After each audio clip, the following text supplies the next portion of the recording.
자, 오늘이 8강 마지막 강이네요. 수요일 날 많이 오셨던데, 토요일이라서 수요일 쪽으로 좀 몰리는 것 같은 그런 어떤 느낌이 있네요. 자, 강의에 들어가기 전에 여러분들이 마지막 수업이기 때문에 정말 마음을 좀 평소에 생각하는 하던 것보다도 좀 다른 어떤 정말 강한 욕구를 가질 수 있는 어떤 계기성이라는 의미에서 최근에 NPL로 성공한 후기가 올라온 사례를 간단하게 같이 좀 보도록 하겠습니다.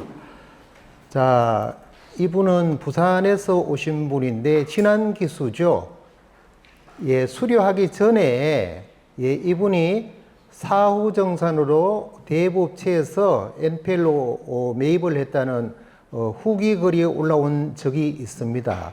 자, 그 내용이 3월에 사후정산으로 계약을 하고 낙찰을 받았던 아파트. 지금 오늘이 6월 1일이죠. 입찰을 4억 7천만 원에 유입을 했다는 얘기입니다. 채권을 얼마에 매입했는가 하면은 4억 1천만 원에 매입해서 4억 7천만 원에 낙찰을 받았으니까 일단 6천만 원에 대해서는 순이익이라고 봐야 되겠죠. 왜냐하면 입찰가 이상 매각이 가능하기 때문에 차순위가 2등이 4억 4,700 들어왔네요. 자, 이렇게 보면은 론세일로 샀으면은 3,700만 원이라는 배당이 있었는데 결과적으로 사후정산으로 해서 수익이 그거보다 월등히 높습니다. 아파트니까 이렇게 많이 몰렸고요. 이게 이제 원래 2차 때 낙찰이 돼야 되는데 한 번 더 유찰이 된 그런 건이에요. 그래서 사후정산으로 4억 1천만 원에 매입을 할 수 있었고, 시세 금매 가격을 지난 후기에 올려놓은 걸 보면은 금매 가격이 5억 1천만 원이래요. 그러니까 금매로 굳이 팔 필요 없다. 어떻게 보면은 지금 금매가 빠졌을 수도 있다는 얘기예요. 자, 4억 7천에 유입해서 지금 다 명도하고 모든 건 다 해서 5억 5천에 의뢰를 했는데, 자, 아파트면은 한 1,000만 원 정도 빠지면 팔리지 않을까요? 5억 4천만 원. 그러면 4억 7천만 원까지는 양도소득세가 없고 이 차액에 대해서 양도소득세를 내더라도 수익은 엄청납니다. 한번 다시 계산해 보시기를 바랍니다. 자, 세 가지만 제가 사례를 좀 보여드린다고 했는데 이것도 지난 수요일 날 강의하기 전에 바로 후기로 올라왔는데 그 전날 매입을 했나 봐요. 화요일 날 온라인으로 NPL을 들었는데 우리 학원에도 여러 번 방문을 했습니다. 채권 계약 때문에도 그렇고 임장 갈 때도 경북 구미에서 늦지 않게 도착해서 임장도 뭐 한 2번 다닌 거로 후기도 올라온 것 같아요. 자, 지금 내용을 보면은 이제 확실하게 지금 협상을 잘해서 아파트를 매입을 했는데 일단 본인의 정잣돈에 맞는 규모의 대상만 협상을 열심히 한 것 같아요. 이렇게 해서 이제 파일도 하나 만들었는데 내용을 보면은 계약한 채권의 원금이 1억 9천만 원입니다. 연체율은 11.2%니까 대략 건질권 대출을 몇 프로에 받았는지 모르겠습니다만은 지금 뭐 아무리 높아도 9%, 우리 학원에서 건질권 대출을 받을 경우에는 9%, 기간이 짧은 경우는 저축은행에서 잘 안 해주니까 저축은행에서 받으면은 뭐 한 7%대 그렇습니다. 자, 그러면은 9%의 이자를 주더라도 뭐 한 2.2% 정도 이자가 남는다는 얘기고요. 제가 이 내용을 몰라서 원금에서 할인해서 샀느냐고 물으니까 원금은 다 줬는데 매입하는 날까지 쌓인 이자가 1,500만 원이래요. 그러면은 돈이 얼마나 들어갑니까? 한번 계산해 봅시다. 지금 1억 9천만 원인데 대략 90% 정도 건질권 대출 받으니까 1,900만 원 하고 뭐 건저당권 이전 비용하고 수수료하고 액수가 적으니까 뭐 수수료 그래야 뭐 200만 원밖에 더 되겠습니까? 자, 이렇게 다 해서 내 돈이 한 2,500만 원 들어간다고 하더라도 지금 1,000만 원 이상 남잖아요. 수수료라든지 건저당권 이전 비용 전부 다 빼도. 그러면 2,500만 원 들여서 경험도 한번 하고 뭐 이거 최소한 뭐 5, 6개월 미만의 회수가 다 되는 거니까. 자, 이거를 볼 때는 예, 아파트 금액이 좀 낮고 이럴 경우에는 연체 이자가 한 1,500 정도 되면은 예, 원금은 다 준다. 아, 여기서요. 경매 신청 비용 가지급금은 포함된 거기 때문에 대략 한 250만 원 정도는 또 예, 플러스가 됩니다. 그러면은 결국은 순이익금이 1250 정도 이상 생긴다는 거예요. 2500만 원 들여서 1250만 원 이상. 예, 이런 사례를 한번 봐서 여러분들도 염두에 두시고요. 하나만 더 보면은 자, 무조건 우리 학원 카페 성공 사례에 올라온 최근 거 예, 그냥 경매 낙찰은 넘어가고 예, 요거는 파생이기 때문에 넘어가고 자, 엔펠로 매입한 다가구의 제3자가 낙찰이 되었습니다. 자, 이철 팀장은 NPL 44기입니다. 작년 여름에 수료를 했는데요. 지금까지 대략 한 6건 정도 했어요. 왜냐면은 다른 사람들한테 제공을 하고 수수료를 받아간 사례도 한 3번 정도 있습니다. 우리 법인으로 수수료 들어와서 합법적으로 사업소득세 3.3% 띄고 수수료를 받아간 것도 뭐 300, 500, 600 이렇게 받아갔어요. 수수료만 받은 것도.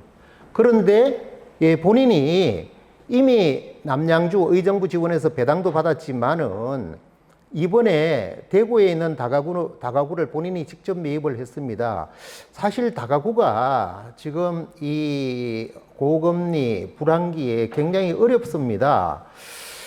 대개 저한테 다가구 채권 지금 매각하라는 금액을 보면은 원금에서 20%씩 할인해서 가져가라고 하는데도 불안한 부분이 있어서 지금 쳐다도 안 보고 있는데 예, 이거를 좀 말렸어요. 왜냐면은 우리 수강생 출신 누구든 만약에 손해를 보는 일이 있으면은 좀 안타까운 일이죠. 마음이 짠하죠. 다가구 굉장히 위험하다 이렇게 했는데 많이 끌고 갔습니다. 이 채권 협상을 하면서 할 듯 말 듯 하다가 거의 한 2달 가까이 됐는데도 다른 사람한테 매각이 안 되고 있었어요. 그러니까 조금 더 조정을 해서 아마 대구에 있는 신협 예, 채권 담당자한테 상당한 금액을 할인해서 매입을 한 것으로 당연히 매입을 했죠. 제가 이제 지금 일일이 매입한 계약서를 체크를 못 합니다. 뭐 금고에 다 들어 있습니다만은 우리 학원을 통해서 매입을 한 거예요. 저하고 상담을 해서 굉장히 만류를 많이 했음에도 불구하고 3월 달에 매입을 했습니다. 그런데 이거는 운이 굉장히 좋아요. 한 명이 입찰을 해서 지금 자세한 거를 밝히기가 왜냐면은 이 채권을 매각한 신협에서는 너무나 할인해서 매입을 했는데 진짜 너무 많이 밝혀서 막 카페라든지 다른 데서도 인터넷상에 뜨면은 채권 담당자는 참 고민이 깊어집니다. 자, 지금 77%에 원래 최저 금액이 70%였잖아요. 원래 한 번 유찰되면 49%면 참 애매해요. 60% 넘어가기 힘듭니다. 그런데 운 좋게 77%에 낙찰이 됐고 한 명이 입찰 보증금이 대략 한 4천 몇백만 원 되기 때문에 포기할 가능성은 좀 희박하다는 생각이 들거든요. 자, 이게 얼마나 남습니까? 이날 수요일 날 왔어요. 좋아서 와서 커피도 한 잔 사고 그랬어요. 우리 직원들 다 돌리고. 자, 일단 본인 돈 5천만 원 5개월 투자에 7천만 원이 넘습니다. 누구나 다 되는 일입니다. 자, 지금 여기까지만 소개를 하고 오늘은 교재 334페이지 334페이지 건저당권부 질권 투자에 대해서 우선 334페이지에 있는 교재의 내용을 조금 읽어보고 칠판을 통해서 보충 설명을 드리면서 실제의 사례와 수익률에 대해서 여러분들이 머릿속에 그림이 그려지면서 건저당권부 질권 투자도 내가 투자를 할 수도 있고 또 내가 건저당권부 질권을 활용해서 NPL을 매입할 때 대출을 받을 수도 있고 내 개인 건저당권을 가지고도 내가 건저당권부 질권 활용을 할 수도 있고 자, 이런 부분을 잘 응용해 보시면은 지금 현재도 수익률이 대단합니다. 자, 이 건저당권부 질권은 참 생소한 용어일 수도 있는데 여러분들은 이미 건저당권에 대해서 NPL에 대해서 뭐 충분히 섭렵을 하셨고, 특히 지난주에 우리가 건저당권 투자에 대해서 강의가 있었습니다. 그러므로 오늘 건저당권부 질권에 대해서는 이해를 잘 하실 걸로 생각이 되고, 그 수준에 맞춰서 제가 또 보충적으로 설명을 드릴 부분은 드리겠습니다. 자, 1번. 건저당권자의 연수익이 12% 내지 20%라면, 자, 우리가 대개 지금 건저당을 설정하고 돈을 빌려줄 때 우리 채권자들이 12% 정도 받죠, 최하. 또 많이 받는 경우는 뭐 17%, 18%까지 받을 수 있고, 현행법상 이자 제한법으로 20%를 초과할 수는 없습니다. 자, 17%로 빌려줬는데 연체가 이루어지면은 20%까지 받죠, 내가. 자, 12%에서 20%까지 우리가 채권자 입장에서 돈을 받는다는 얘기예요.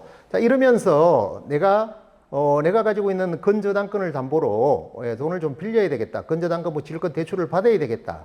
자, 이렇게 생각을 한번 해보시고요. 건저당권부 질권 대출은 수익은 건저당권보다 떨어지지만 내가 받는 돈이 12%인데 내가 돈을 빌릴 때 12% 주면 안 되잖아요. 뭐 9%나 10%나 주면은 그만큼 나는 적은 투자 금액으로 높은 수익이 나온다는 얘기입니다. 자, 건저당권부 질권 투자는 건저당권보다는 수익이 떨어지지만 안정성인 측면에서는 건저당권과 건저당권부 질권 대출과의 차이가 있다. 지금 건저당권부 질권도 100% 해주는 경우도 있는데, 대개는 우리가 NPL을 매입했을 때 100% 받기가 어렵죠. 100%를 받는 경우도 있습니다만은, 자, 뭐 1억 9천만 원에 NPL을 매입했으면 대략 뭐 한 1억 8천만 원 정도 받을 수 있다. 자, 이러기 때문에 상대적으로 건저당권부 질권 권리자는 위험성이 좀 없다는 얘기입니다. 후순위 건저당권도 수도권의 아파트를 기준으로 LTV 한도를 85%로 본다면 건저당권부 질권 대출은 85 곱하기 90%를 해주기 때문에 따라서 이런 계산을 하면은 내 LTV는 7억 6천5백이 된다.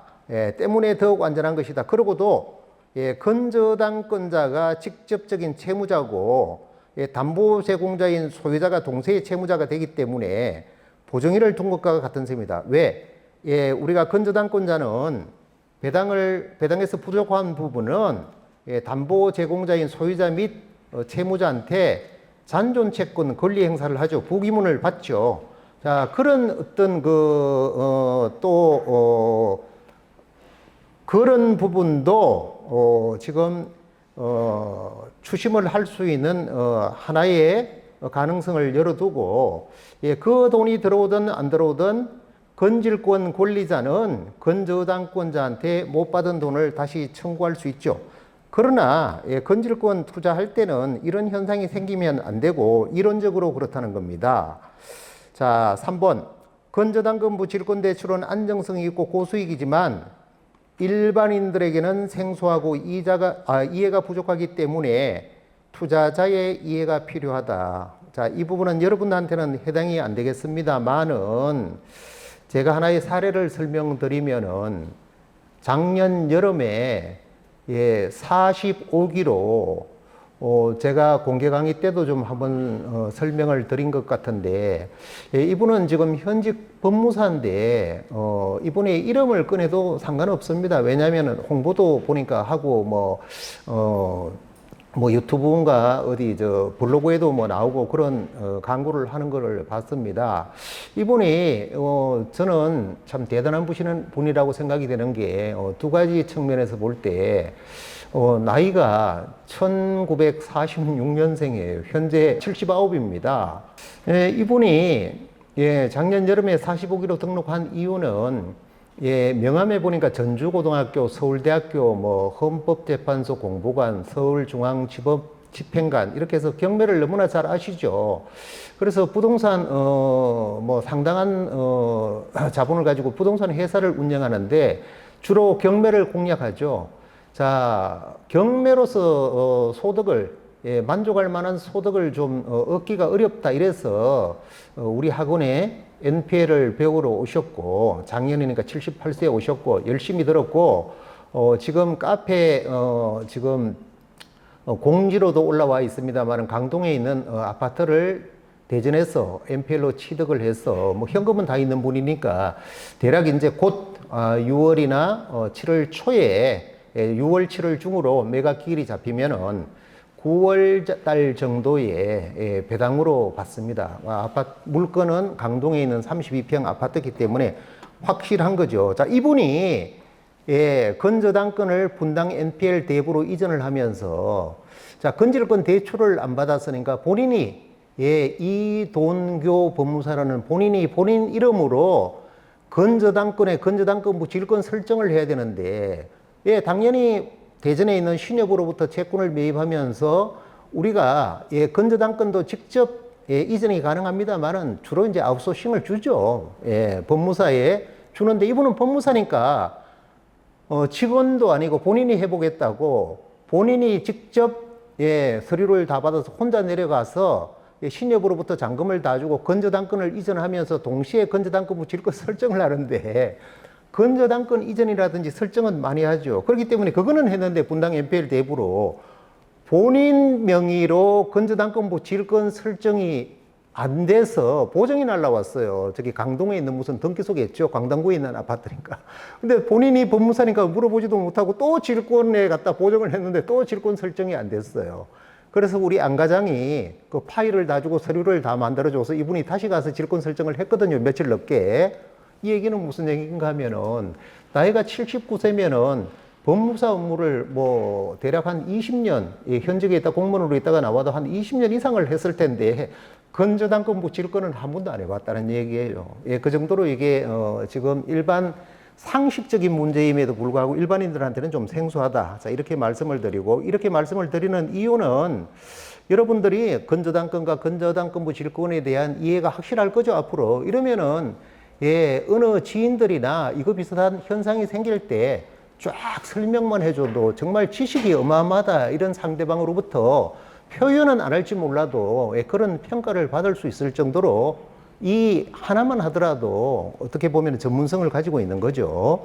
자, 건저당권부 질권은 건저당권을 담보로 질권 설정을 하고 대출을 해주기 때문에 주담보인 건저당권이 안전해야 한다.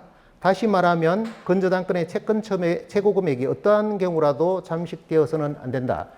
자, 이 부분은 칠판에서 조금 보충 설명을 드리겠습니다. 자, 지금 우리나라에서 아직도 많이 투명해졌는데도 불구하고 이 등기부 등본을 너무 신뢰하죠. 등기부 등본을. 자, 일반인들은 등기부 등본을 신뢰한다는 얘기입니다. 신뢰. 이건 잘못된 거예요.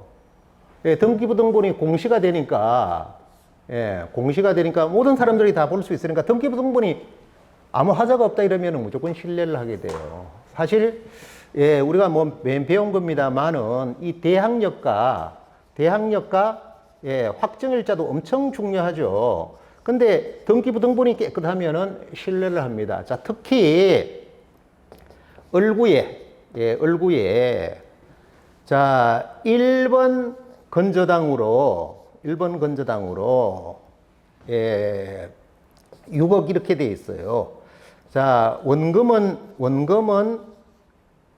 5억이라고 칩시다. 5억. 자, 우리가 대략 개인 건저당권은 140% 내지 한 150% 정도 설정하니까 그냥 5억이면 7억 5천만 원이라고 얘기를 할게요. 자, 이 정도 되면은 이 아파트의 아마 가치가 뭐 한 10억 이상은 되겠죠. 자, 이럴 때, 자, 이 건저당권자가 채권자죠. 채권자. 여기서는 채권자가 되죠. 자, 이 채권자가 건질권 대출을 의뢰합니다. 건질권 대출을. 대출을 의뢰를 해요. 의뢰. 자, 그러면은 내가 건질권 예, 권리자가 됩니다. 권리자가. 자, 이때 등기부 등본만 신뢰를 하는 거예요. 자, 원금도 5억이고 채권 최고 금액이 7억 5천으로 되어 있으니까 여기에 대한 90%를 달라 그러면은 대략 한, 예, 뭐 만약에 한 4억 5천 정도 달라고 그럽니다. 4억 5천. 4억 5천만 원을 건질권 대출을 해달라. 자, 이게 아파트라 그러면은 뭐 문제는 없습니다만은 요즘 지금 경매 낙찰률이 하다못해 다가구만 하더라도, 예, 다가구만 하더라도, 뭐, 어떤 경우는, 예, 2번, 3번까지 유찰이 되는 경우가 있어요. 자, 우리가 정상적으로 보면은, 예, 이 5억에 대한 4억 5천이니까, 뭐, 이론상으로 문제가 없어요. 근데 이 다가구가, 예, 지금 어쨌든 소유자 겸 채무자가 뭐 빚도 있고 재무구조가 어려워서 경매가 진행 중인데 실제로 예, 2차까지 유찰돼서 49%까지 떨어집니다. 49%까지. 자, 49%에 떨어졌는데 낙찰된 금액이 4억 7천만 원대요. 예를 들어서 그렇게 따지면 감정 가격이 한 9억 한 3, 4천 나왔다는 얘기잖아요. 그렇잖아요. 요즘 아무래도 가격이 떨어졌으니까. 자, 4억 7천이라고 얘기하면은 계산이 맞아요. 4억 3천만 원에. 자, 4억 49%까지 떨어졌는데 4억 3천이라고 얘기를 해보자고요. 자, 그러면 감정 가격이 대략 한 8억 5천만 원 정도 됐다는 거예요. 과거에 10억 가던 감정 가격이 지금 8억 5천 감정 나올 수 있습니다. 그리고 뭐 한 51%나 이렇게 47%나 34%까지 떨어지는 경우도 있어요. 지금 있습니다. 그런 물건이.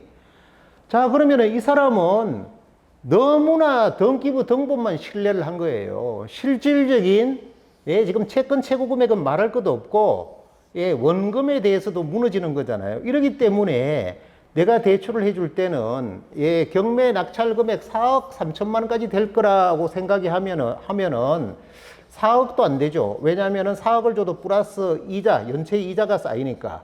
자, 그러니까 이걸 다 감안해서, 예, 뭐 3억 8천이라든지, 사실 위험성 있는 거는 안 해야 되겠지만은 뭐 이런 경우 이율도 높아요. 뭐 한 15% 정도 된대요. 또 내가 공부를 해봤으니까 자, 3억 8천만 원을 주면은 만약에 예, 이 경매에서 예, 한없이 떨어질 때 3억 8천으로 플러스 연체이자에서 내가 방어 입찰이 아니라 그냥 내가 입찰을 봐서 유입을 할 생각까지 갖고 있다면은 예, 건질권 대출을 주고 어느 정도 론을 확 늘린 다음에 내가 입찰을 보면은 세금을 안 내는 상당한 차익을 보면서 제3자가 낙찰이 되면 배당을 받으면 되는 거고.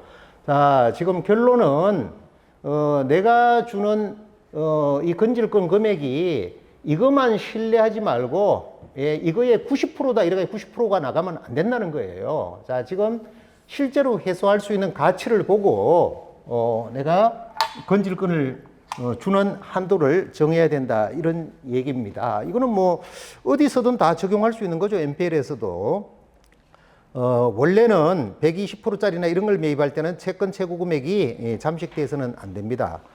자, 건저당권부 질권이 금융기관의 채권이라면 신뢰할 수 있겠지만은 개인 건저당권일 경우에는 채권의 존재 여부를 확인해야 한다. 즉 부채증명서를 채무자에게 확인받아야 한다. 자, 지금 여기서 최초에 대출을 해줄 때 채권자가 채무자한테 빌려준 원금이 5억인데 이 채무자가 중도에 1억 5천 정도 상환했을 수도 있고 5천을 상환했을 수도 있고 2억을 상환했을 수도 있어요. 근데 정말 나쁜 마음으로 다급해서 사기를 친다 그러면은 자, 내가 5억을 주고 5억 송금한 걸 보여주면서 내가 지금 받을 수 있는 게 5억이니까 4억만 해달라. 실제로 3억밖에 안 남았어요. 예, 2억은 상환을 하고. 자, 원래 상환을 하면은 예, 감액 등기를 할 수도 있습니다. 3억에 대한 150%로 등기부 등본에 7억 5천이 있던 걸 4억 5천만 원으로 감액 등기를 하는데 그건 의미가 별로 없어요. 뭐 아파트 같은 경우는 예, 중개사가 실질적으로 반전세에 들어오는 사람이 이 금액은 내 보증금이 보장이 되지 않으니까 실제로 남은 금액에 대한 예, 120%로 감액 등기를 해달라 이러면은 뭐 하지만은 대개 뭐 다른 거는 한꺼번에 이렇게 상환을 할 때 말소를 합니다. 자, 그래서 도중에 상환을 했는지를 확인하는 게 부채 확인 증명서인데, 교재에 누가 질문을 해서 교재 315페이지로 한번 들어가 보겠습니다.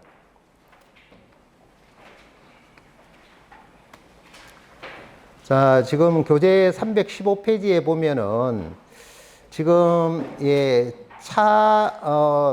지금 채권 양도 양수서 계약서 뒤에 붙는 거예요.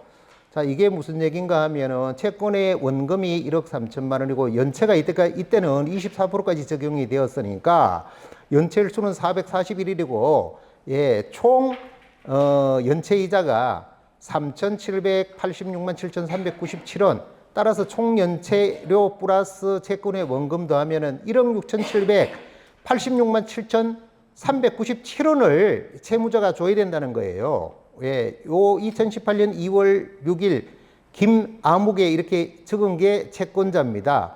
이게 바로 부채증명서고요. 이거를 뒷받침하기 위해서 각서를 하나 더 봤습니다. 확약서 해서 야탑동에 있는 삼성아파트고요. 채무사 김아묵이고 이렇게 해서 언제까지 돈을 갚겠다 하는 각서를 또 하나 더 받았어요. 원래는 이게 부채증명서인데 그러면은 보통 채무자들이 채권을 양도할 때 이런 걸 나와서 내가 얼마를 줘야 된다는 확인서를 써줍니까? 안 써주는 경우는 할인해서 채권을 매입한다고 해도 하면 안 됩니다. 근데 대개 써줍니다. 채무자가 약자이기 때문에. 왜냐? 지금 경매 신청을 한다고 그러잖아요. 지금 하게 된 직전이에요. 자, 채권자는 경매 신청을 해서 돈을 회수하려고 그러면은 뭐 10개월 후에 10개월 이상 걸릴 수 있고 지금 돈이 필요하고 이러니까 할인해서라도 팔고 또 채무자 입장에서는 제가 어디서 저기 땅끝마을 해남에서 토지 보상을 받는데 이게 지연돼서 그러니까 그 보상이 나오면 돈을 꼭 갚을 때니까 제발 경매 신청은 하지 말아 주세요. 만약에 법원에서 송달이 오고 이러면 우리 가족이 정말 보통 일이 생기는 게 아닙니다. 채무자 가장은 그렇게 얘기할 수 있는 거죠. 그러면서 실제로 보상받을 수 있는 계획서도 보상 통지서도 예정 통지서도 보여주고 이럽니다. 자, 그럼 경매 신청을 안 할 테니까 내가 돈이 급해서 채권을 여보시오. 그것도 내가 지금 손해보고 파는데 나와서 지금 채권을 양수하는 사람이 확인을 좀 해달라 그런다. 인감 띄갖고 오세요. 지금 부산에 있는데 내일 당장 내일 12시까지 오세요. 안 오면 나는 경매 신청하고 말겠어요. 옵니다.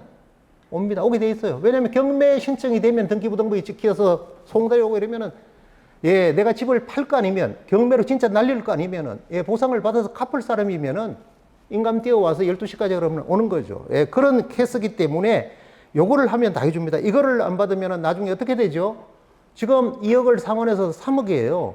자, 배당을 받으러 갔을 때 경매가 진행돼서 내가 빌려준 돈이 4억 5천이고 따라서 이자까지 5억 1천만 원을 청구했는데 소유자 겸 채무자가 배당이 있습니다. 무슨 소리입니까? 나는 원금이 3억밖에 없다. 2억을 상환했다. 3억 플러스 이렇게 되면 당연히 왜 남는 잉여금은 채무자 겸 소유자가 받아가야 되는데 내 돈을 자그마치 1억 5천이나 더 받으려고 그래?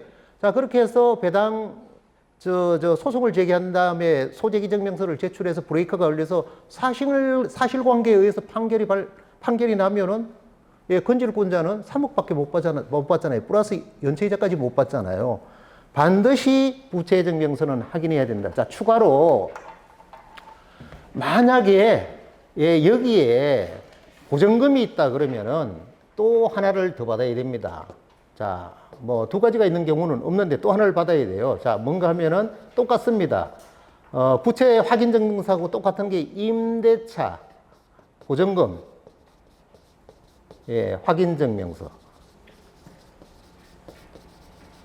자, 이거는 뭔가 하면은 자, 우리가 뭐 지금 어느 사이트에 전세 시세도 나오죠. 전세가 또 시세가 나오죠. 예를 들어서 8억이에요, 8억. 그런데도 불구하고 터무니없이 5억이라든지 이거는 좀 다행이에요. 이거는 뭐 최근에 계약한 게 심지어 보증금 1억에 월 뭐 350이다. 자, 실제로는 전세를 넣고 대항력 확정일자 다 갖췄는데 자, 이것도 우리가 잡아냈어요, 이것도. 예, 우리가 이것도 왕십리에 있는 걸 하나 잡아냈어요, 수강생이. 예, 가짜 임대차 계약서입니다. 자, 빌라였는데 한 4억 정도 가서 잡아냈어요. 1순위니까 가보니까 너무 좋아요, 신축이고. 줬으면 큰일 나는 거죠. 자, 수강생이 잡아냈는데, 자, 임대차 계약서하고 반드시 전입 세대 열람하고 예, 일치되는 사람을 불러내서 임차인한테 당신 여기 이 계약서가 맞느냐, 보증금이 진짜 1억밖에 없느냐, 이렇게 해서 확인을 받으면은 나중에 아니다, 나는 뭐 이렇게 8억이다, 이거는 인정을 못 받죠. 왜냐면 둘이 짜고 한 거잖아요. 그러니까 예, 배당은 건저당권자가 다 받는다는 얘기예요. 아주 중요한 사실이죠. 여러분들은 이런 얘기를 듣고 이런 강의를 받았기 때문에 평생 살아가면서 나를 방어할 수 있는 거물이 다 쳐지면서 이동이 되는 거예요. 이 교육을 안 받은 사람은 언젠가는 돈을 많이 벌어서 대개 보면 한 번 다 날려버리잖아요. 그 날리면 회복되는 확률이 거의 1%밖에 안 됩니다. 아주 중요한 내용이에요, 이 내용도. 자, 부채 확인증명서와 임대차 보증금 확인증명서에 대해서 설명을 드렸고, 다시 교재 334페이지.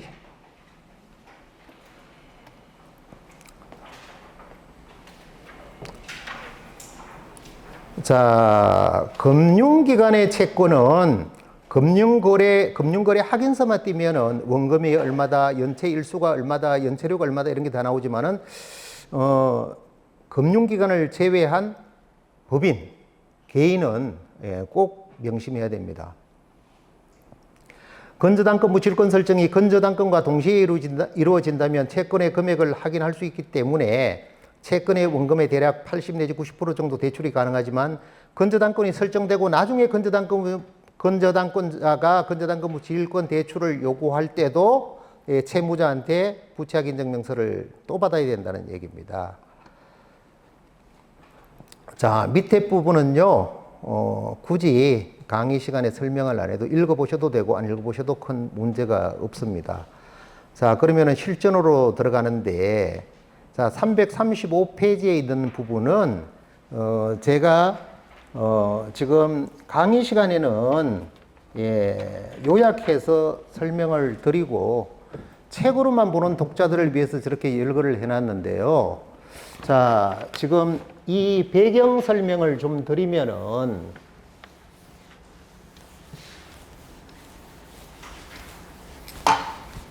자, 배경 설명을 듣고, 실제 사례를 같이 짚어보면은 여러분들도 이해와 기억과 실전에서 다 활용을 할 수 있습니다. 자, 우선 배경 설명을 좀 드리면은, 자, 2021년,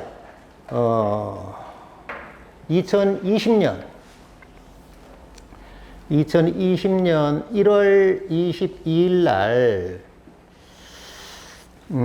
우리 학원이, 순회동에 있었습니다. 순회동에 있을 때 같은 층에, 친구가 세무사도 있고, 친구는 아니지만 오래된 법무사도 같은 층에 있었는데, 우리가 학원을 미금으로 옮기자마자, 이날이, 2020년 1월 22일 다음 날이 설날이었습니다. 예, 이날, 순회동에 있던 법무사가, 제가 퇴근을 하고, 우리 수강생하고 저녁을 먹는데 전화가 왔어요. 앞에 수강생이 있는데, 어쩐 일이에요? 그랬더니, 원장님 부탁 좀 하나 드리겠습니다. 뭔데요? 그랬더니, 직장에 자기 선배가 아주 급한 일로 2억을 좀 빌리고 싶은데, 뭐 내용은 다름이 아니고, 자기 사위가 운영하는 회사에 근로자들한테 임금을 못 줬대요. 그래서 2억만 좀 빌려달라는 거예요. 담보는 당연히 제공을 하는데, 그래서 이 담보는 수원 영통에 있는 다가구입니다. 삼성전자 인근에 있는 다가구. 그래서 일단 저한테 돈이 없어요. 그리고 설이 들어있는 주간, 우리가 이제 일주일에 2번 강의를 하는데, 공휴일 있는 주간은 쉽니다, 학원이.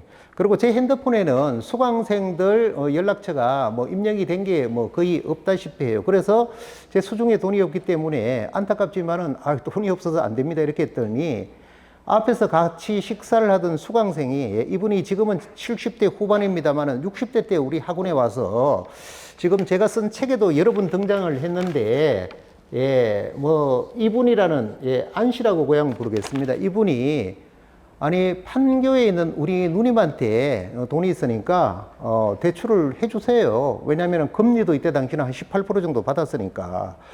그래서 그러면은 이 채무자가 될 사람하고 그 누님하고 직접 연결을 해주겠다. 연결을 뭐 제가 뭐 수수료를 받는 것도 아니고 수수료를 안 받는다는 건 다 알고. 자, 금리도 굉장히 높습니다. 18%예요. 괜찮잖아요. 1년을 요구했고, 특히, 뭐, 이따가 설명을 드릴 걸 미리 설명드리면은, 영통에 있는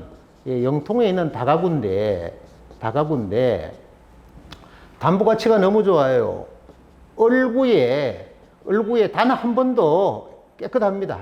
깨끗해요, 얼구가. 한 번도 된 적이 없어요. 자, 그리고, 세입자가 임차인이 한 개만 빼놓고 다 월세예요. 그래서 이 서류를 보여드리려고 그랬는데 내용이 엄청나게 좋죠. 자, 이렇게 직접 하라고 그러니까 이분이 하는 말씀이, 우리 누님은 평생 누구한테 돈을 빌려주거나 빌린 적도 없고 나니까 빌려준다는 거예요. 왜 이분이 이런 배려를 하는가 하면은 엄청나게 많이 했습니다. 2016 타경 9843. 채권 최고 금액이 4억 7,700만 원인데, 여기 열병합 가는 데 있는 그 빌라예요. 79명이 입찰해서 배당 다 받았고, 2014 타경 3369가 도곡동에 있는 대림 아크로텔인데, 돈이 있으니까 건질권 대출 안 받고 10억 천에 사서 몇 달 만에 11억 5천에 재매각했어요. 세금 한 푼도 없죠.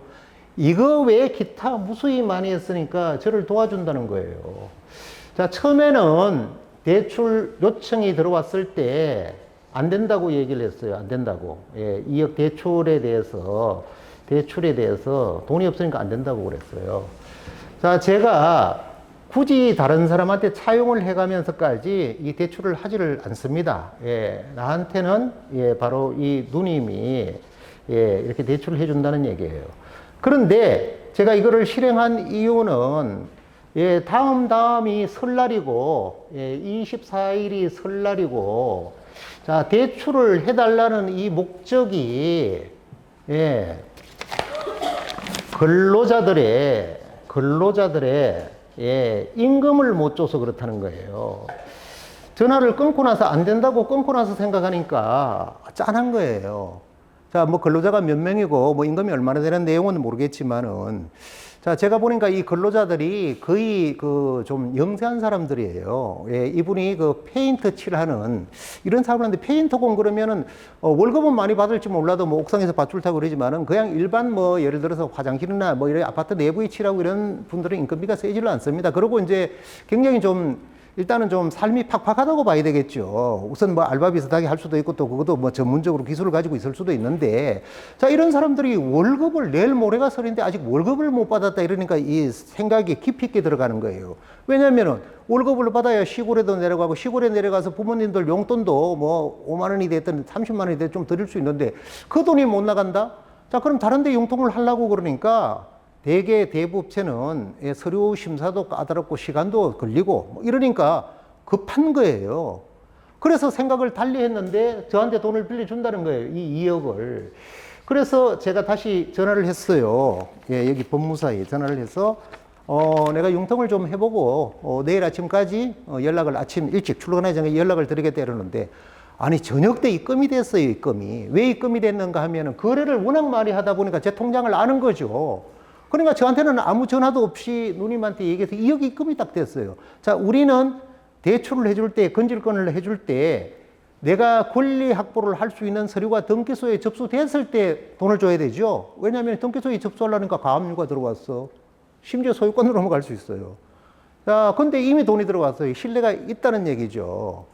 그래서 예, 아침 일찍 전화를 해서 돈이 준비되니까 서류를 준비해. 서류는 준비 다 해놨어요. 대출 받으려고. 예, 전입세대까지 모든 걸 다 떼어서 가져와라. 자, 이렇게 해서 예, 지금 영통에 있는 이 다가구에 을구에 한 번도 설정을 할 수 없는 을구에 1번으로 예, 건저당권을 3억을 채권 최고 금액 설정을 하고 완전히 1번입니다. 1-2번으로 예, 제가 건질권 대출을 받습니다. 대출을.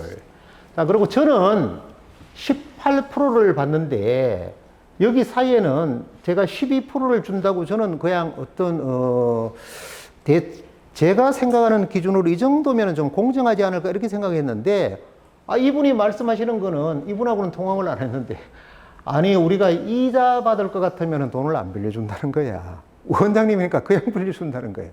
말이 안 돼요. 그러면은 뭐 마음 편한 사람이 얼마나 있을까요? 제가 더 불편하고 더 불안해요. 안 된다. 그러니까 그걸 왜 우겼는지 모르겠어요. 상당한 시간을 허비하면서 우겼어요. 그래서 3%를 요구를 하는 거예요. 말도 안 되는 거예요. 저는 12%를 얘기하는데.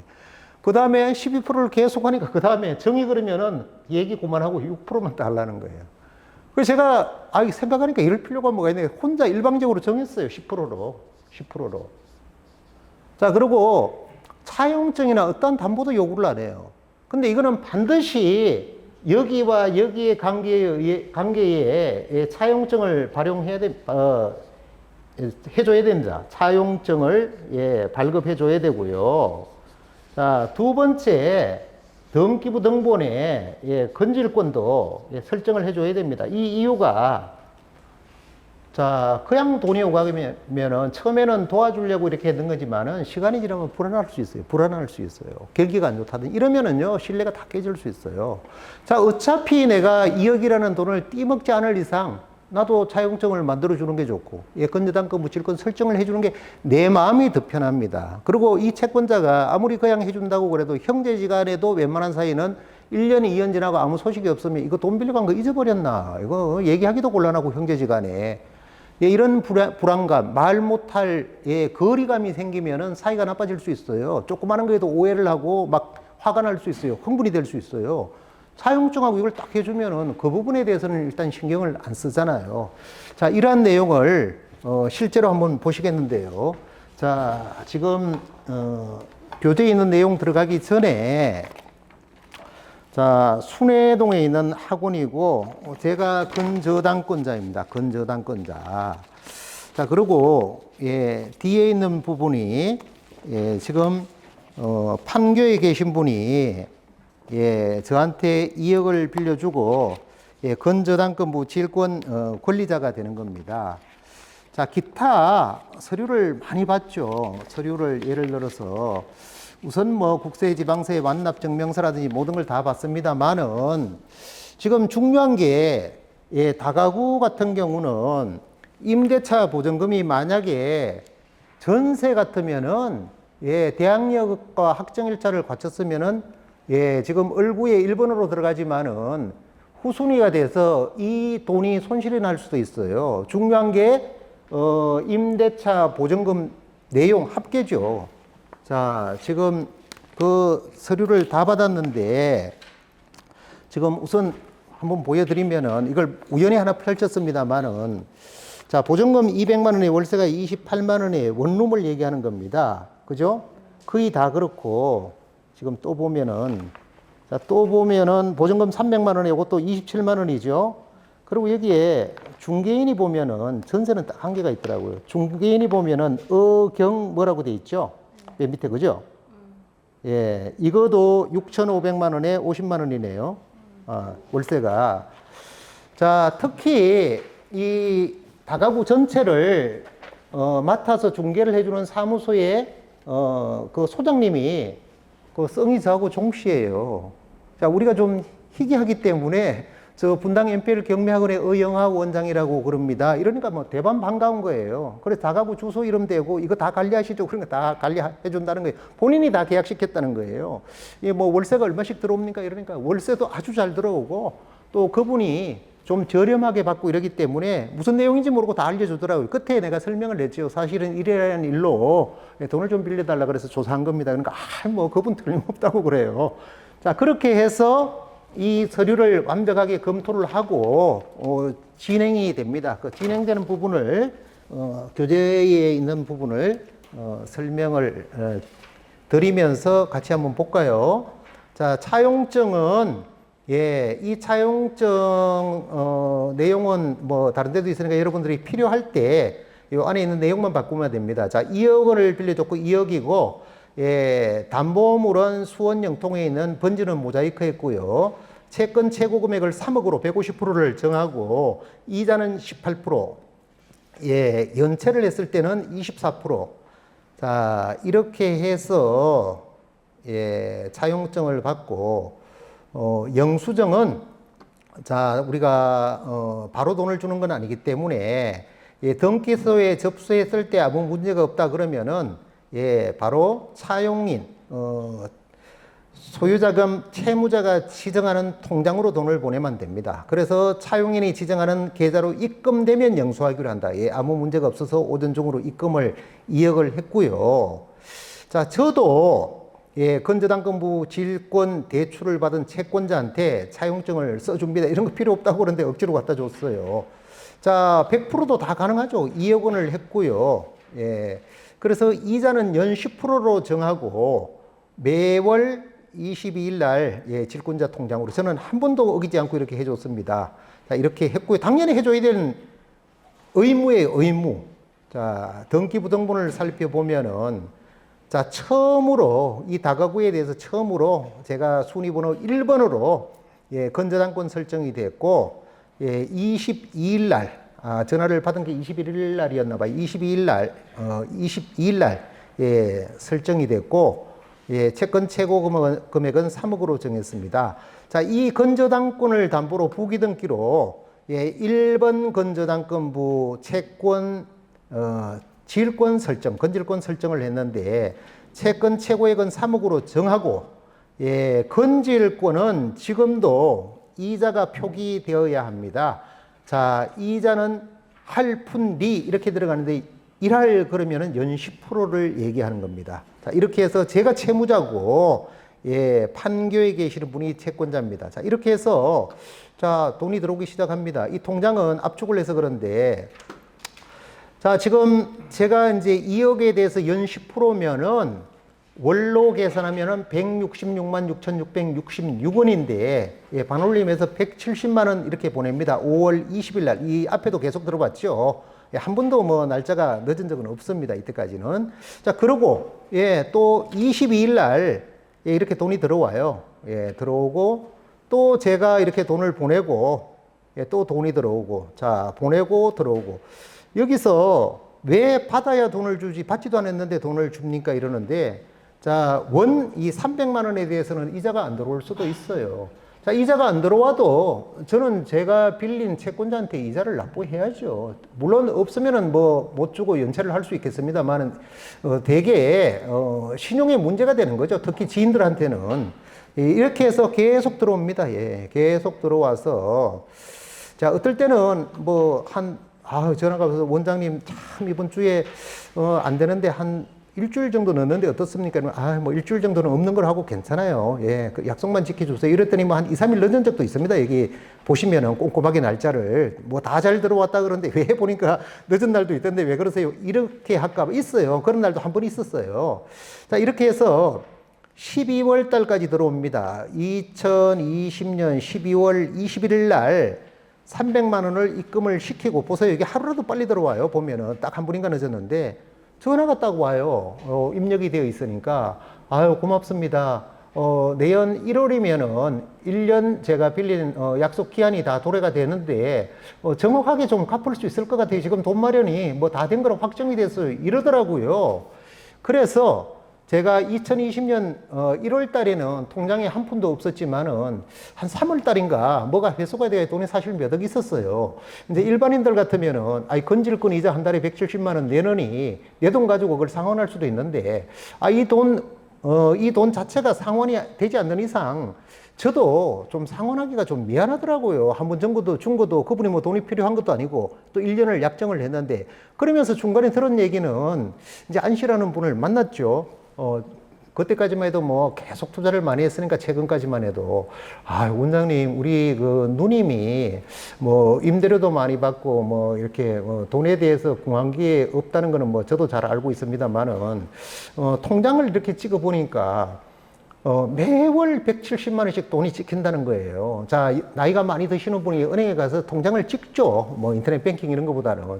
그런데 이게 뭐 임대료가 항상 나오던 거 또 아니면은 한꺼번에 돈이 들어왔다고 그러면 잠시 기쁘고 만데 한 3개월 뭐하다 뭐 또 그 3개월마다 가보면 또 돈이 170만 원 찍혀 있고 또 찍혀 있고 내가 준 2억은 뭐 원금은 보장되는 걸로 반드시 아니까 나는 크게 팔린 것도 아닌데 매월 170만 원씩 찍히니까 이 기분이 참 좋더래요. 그래서 외식도 더 많이 하고 백화점에 가서 구경도 더 많이 하게 되고 이게 한꺼번에 들어오는 것보다 그래서 기분이 되게 좋다는 얘기를 하더라고요. 그러니까 또 보람도 있더라고요. 자, 여기서 중간에 제가 한 가지 하고 싶은 거는 자, 이렇게 내일 모레 설인데 돈이 급해서 근로자들 임금 못 주면 사실은 요즘 노동부에 바로 고발해서 머리 아프죠, 그것도. 자, 이렇게 해서 이자가 비싸거나 어쨌거나 없는 사람은 돈을 필요할 때 융통을 할 수 있는 게 굉장히 좋은 점이고 여유가 있는 사람은 이렇게 돈을 줘서 170만 원이라도 생각지도 않았는 당연히 내가 돈을 준 대가에 대한 수익이 창출되니까 그것도 행복감을 많이 느끼고 서로 이거는 악덕으로 행사를 하지 않으면은 서로한테 굉장히 이로운 어떻게 보면은 이 대부와 관련된 거는 할인업이라고도 죽어가는 사람을 살릴 수도 있다고 얘기도 표현합니다. 자, 이래서 제가 이때는 돈이 있었거든요. 그래서 그래요. 그러면은 내가 빨리 정리를 해야 되겠다. 그래서 제가 이 건질권자한테 2억을 바로 보냅니다. 그냥 제 돈으로 2020년 12월 28일 날 200만 원을 보내고 요때까지 6일 이자를 35만 원 보냅니다. 자, 이러고 나니까 아닌 게 아니라 바로 1월 달에 한 달 채우지도 않고 1월 13일 날 채무자한테 2억이 입금이 됐습니다. 입금했습니다. 이자도 21분 계산해서 입금했어요. 200만 원이 맞잖아요. 아주 정확하신 분이더라고요. 그래서 법무사에 등기필 정보 딱 보내주고 참 굉장히 깔끔하신 분이네요. 뭐 이러고 끝났습니다. 자, 얼마나 서로 간에 좋은 일입니까? 자, 수익률 계산을 한번 해보면은 지금 2020년 1월 22일부터 2020년 12월 27일, 8일 날 제가 상환을 했으니까 이때까지는 제 돈 한 푼도 안 들이고 3,300만 원 수익이 있었어요. 다시 말해서 지금 건질간이자 3,300만 원 중에 1,870만 원 나누기 11개월 그러면 한 달에 170만 원씩 11달을 줬고요. 저는 순이익이 1,430만 원 나누기 11개월 그러면은 매월 한 달에 제 돈 1원도 안 들어가고 130만 원씩 수익이 생겼습니다. 자, 그 다음에 저 2020년 12월 28일부터 1월 13일까지는 순수하게 제 돈으로 투자를 했기 때문에 이때는 2억을 투자해서 200만 원의 소득이 생겨서 35만 원을 빼고 나니까 순이익이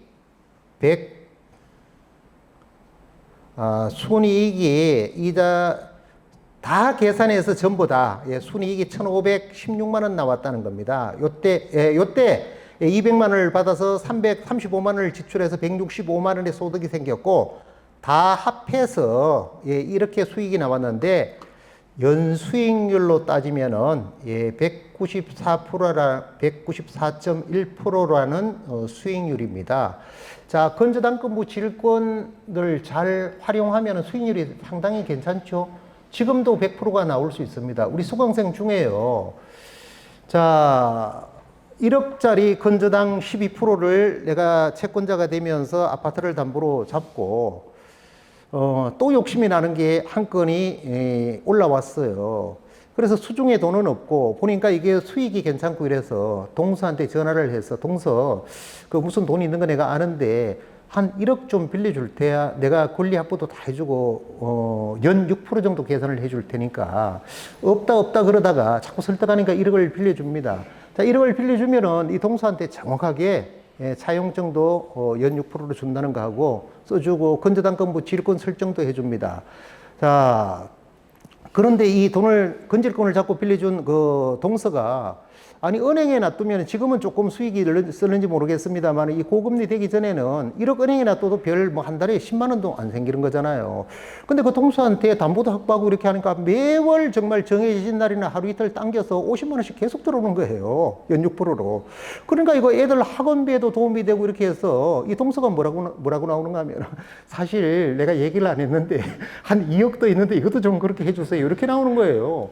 아니 많아요. 실제로 많습니다. 그렇게 해서 이분이 자금이 그때서 끊임없이 나와요. 그러니까 이미 오래 전부터 자기 주변에 있는 지인들을 잘 활용해서 건저당권부 지휘권 대출을 통해서 수익률을 엄청나게 많이 높이는 100%씩 받아내는 그런 어떤 수강생들이 있어요. 지금은 우리가 건저당권에 대한 이 지금 대출 의뢰가 많이 안 들어오는 편이에요. 불과 몇 년 전까지만 해도 많이 들어왔습니다. 수료하기 전에 보통 3분의 2 정도가 있는데 지금은 너무 많이 생기고 또 지금 저기 이금융 특히 무슨 저축은행 무슨 투자사 이런 데서 이 대부업체보다는 조금 저렴하게 자기네들은 공격적으로 막 9% 10%대 이쪽으로 광고를 워낙 많이 하니까 이제 후순위로 안 들어오는데 또 시기적으로 또 얼마든지 이런 게 들어올 수 있는 기회가 있고 또 이런 거를 접할 때 이런 활용을 하면은 또 반대로 내가 NPL을 매입했을 때 당연히 건저당권부 질권 대출을 받아서 받는 연체료보다 지출되는 이자가 더 적을 때 높은 수익률이 나올 수 있는 거죠. 자, 1교시는 여기까지 하고 10분간 쉬었다가 2교시를 진행하겠습니다.